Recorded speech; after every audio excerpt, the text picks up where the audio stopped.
I've started bringing out the supers that I stored with their drawn honeycomb from last harvest in August. They're coming out of storage, and these are going to go on the hives to give them a boost. They mostly all need a second box. This is what I do for note taking.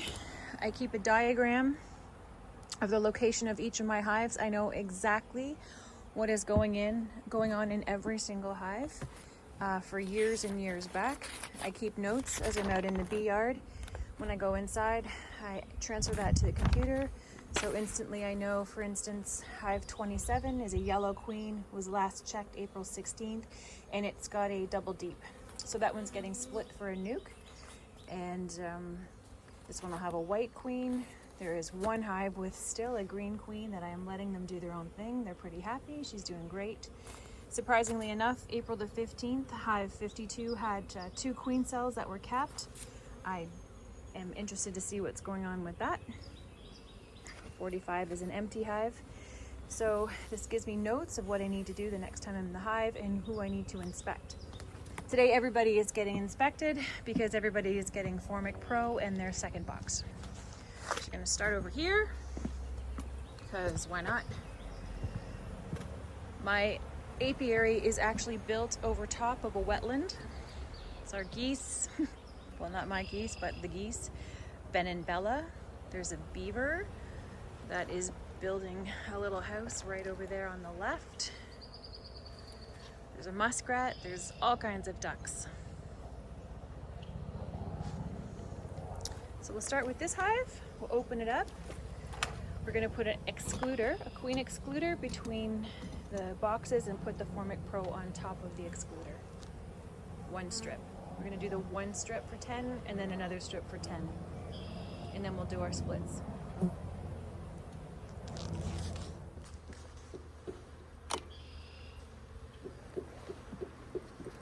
So I'm going into hive number 7. And I can see it's got a yellow queen. It was last checked April 16th, and it has a second deep on it, which was added then because it was a really strong hive. When you're adding Formic Pro, you want to be in and out as quick as possible, disturb the bees as little as possible. Formic Pro can be hard on your bees, and that's why I choose to do the one strip at a time.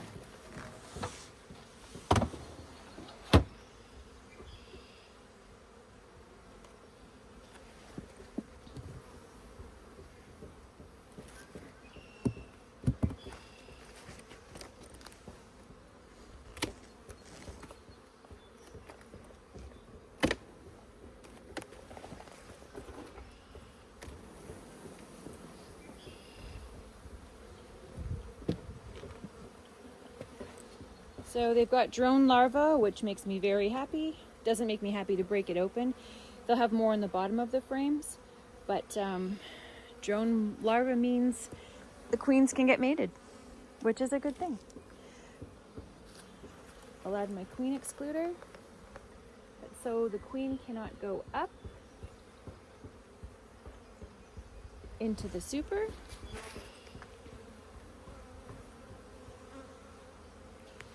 And I'll add my Formic Pro.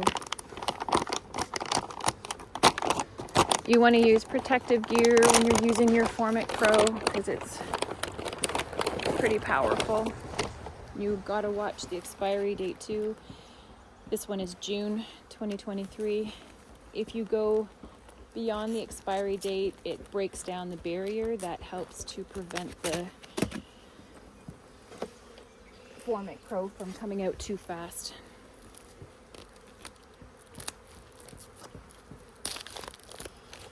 That's what it looks like. There should be 2 in here, but I will only be doing 1.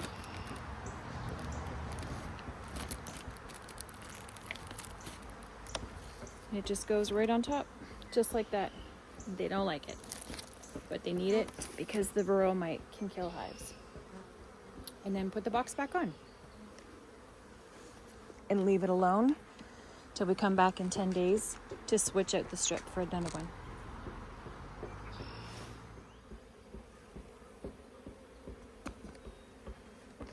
Anybody else seen engorged ticks in their hive lids. Look at this, that's the second one in this hive. And when I split it, it's white stuff. It's very strange.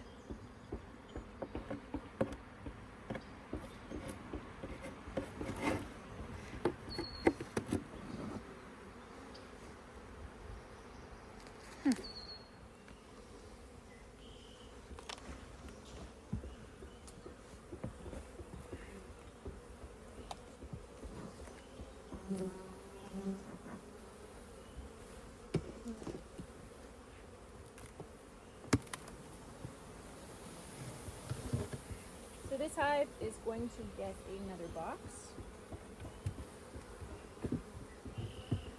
and a queen excluder, because again, we don't want the queen laying in our supers. And in and out as quick as possible.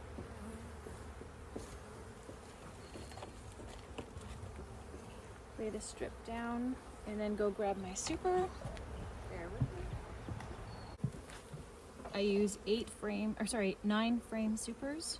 So I need to take one out and then properly space them. This queen excluder is bent, so this is wanky.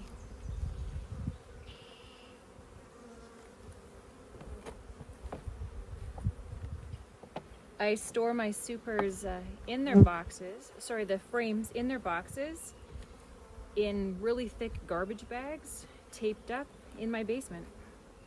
Some of them go in Tupperware bins, some of them get frozen.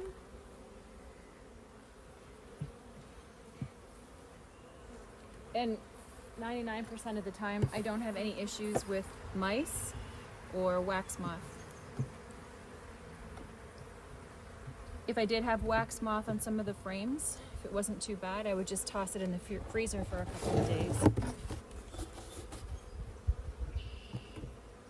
Okay, there's 2 hives done. 50 something to go.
Okay, putting all the strips on in a second box took me about 2 hours, maybe a little bit more.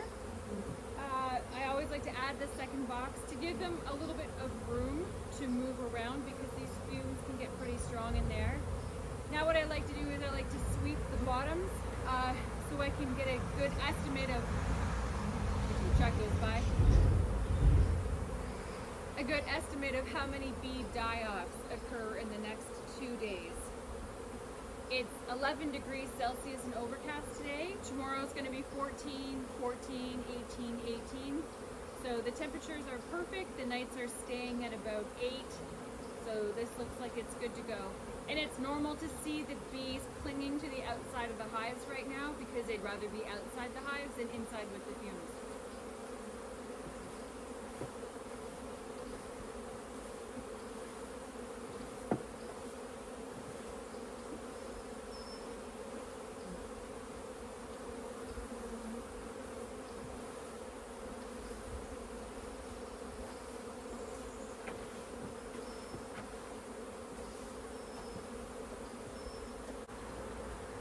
Thanks for watching.